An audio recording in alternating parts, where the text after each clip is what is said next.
Nous voici, il y a 2200 ans, au cœur de la matrice qui accueillera la future ville de Paris. Sur les hauteurs des collines avoisinantes, une tribu celte, du nom de Parisis, domine le paysage.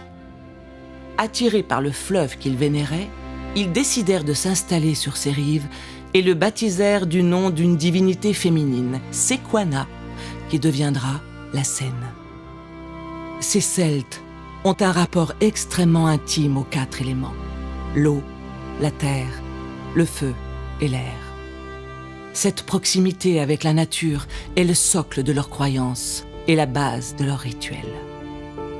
Ce fleuve, si intimement lié à leur quotidien, révèle déjà la nature d'une dimension féminine sacrée, prête à donner la vie à une cité de lumière. Nous retrouvons ici la croyance en une terre-mère, un être suprême et divin qui donne la vie, nourrit et protège.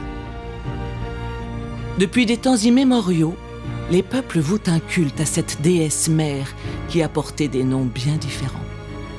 Mais la divinité qui incarne le mieux cette dimension se prénomme Isis, déesse égyptienne par excellence, vénérée de tout temps et en tout lieu.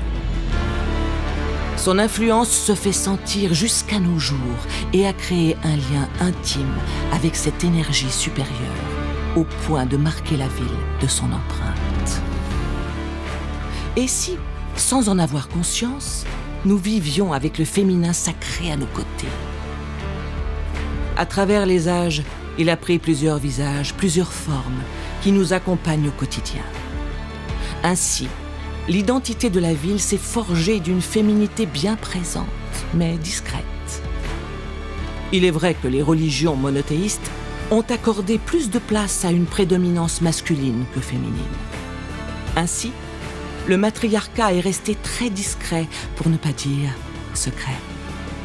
Sa formalisation dans notre quotidien est une face cachée de cette réalité.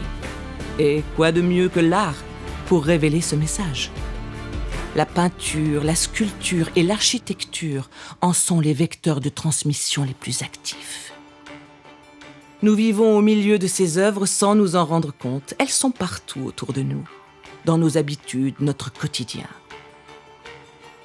Nombreux sont ceux qui, à travers les époques, ont essayé de défendre la place de la femme, à la fois dans la société et la spiritualité.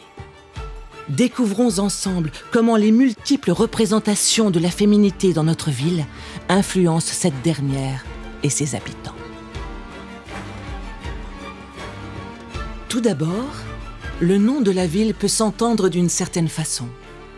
En utilisant le langage des oiseaux, la langue secrète des alchimistes qui joue sur la sonorité des mots pour transmettre un message, nous sommes interpellés sur la manière d'entendre l'ancien nom de cette tribu celte, les Parisis. Voici que nous entendons chanter par Isis. Par signifie l'évocation de, une interpellation. Et bien sûr, Isis, la déesse égyptienne.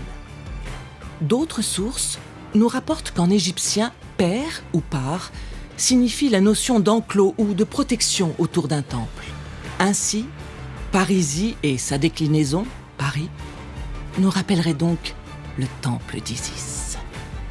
Cette évocation d'un peuple sous sa protection nous ouvre des perspectives nouvelles pour comprendre la fondation de notre capitale.